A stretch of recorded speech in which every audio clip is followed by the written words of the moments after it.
Hi, I'm Brandon Locke and I am the Director of World Language and Immersion Programs for the Anchorage School District. The Anchorage School District is really lucky to have 8 language immersion programs.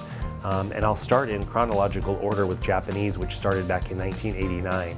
Since then, we've added 2 programs in Spanish, 1 in Russian, and 1 in German. And those languages that I just mentioned are all K through 12.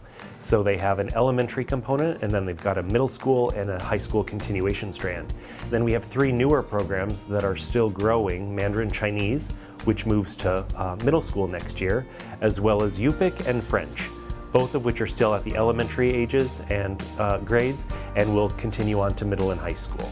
All of our language immersion programs are choice programs for parents and their students entering through the ASD lottery system. The programs at the elementary level are designed in what we call a partial model, which is half of the day the students learn in English, where they take their English language arts and their math, and then the second half of the day they are immersed in the language. We call it the target language. So let's say, for example, Japanese.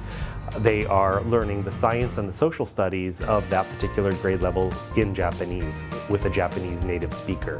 When the students move to middle school, they, out of a 7-period school day, they take 2 classes in the language. So they take their social studies class, for example, in Japanese, as well as a language class. And the courses are designed to be integrated so that the students have additional time to learn that more detailed, specific vocabulary needed to understand the content.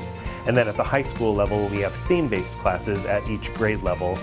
For example, in our Spanish program, we have a class called Latin American Studies, we have a class called Perspectives of Literature, and all of our immersion students take the College Board's Advanced Placement class throughout their 4-year continuum in the language.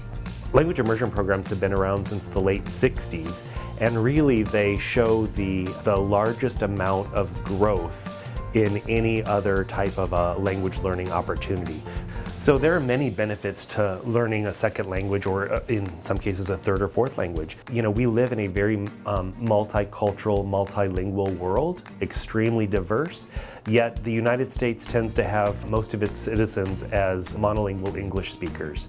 And so we really need to be able to provide an opportunity for our students to be prepared for success in the 21st century and beyond. When our students graduate from high school in an immersion program, although they are not native speakers, they can function at a native speaker ability, especially when it comes to understanding, listening, and speaking. Their reading and writing skills are also very strong. If parents have specific questions about our language immersion programs, the first contact would be the building principal. And there's a variety of avenues for people to do additional research on language immersion programs. A couple of those sites are actually linked to our website, the ASD website, asdk12.org/world languages, and we've got a variety of research articles posted on there for parents.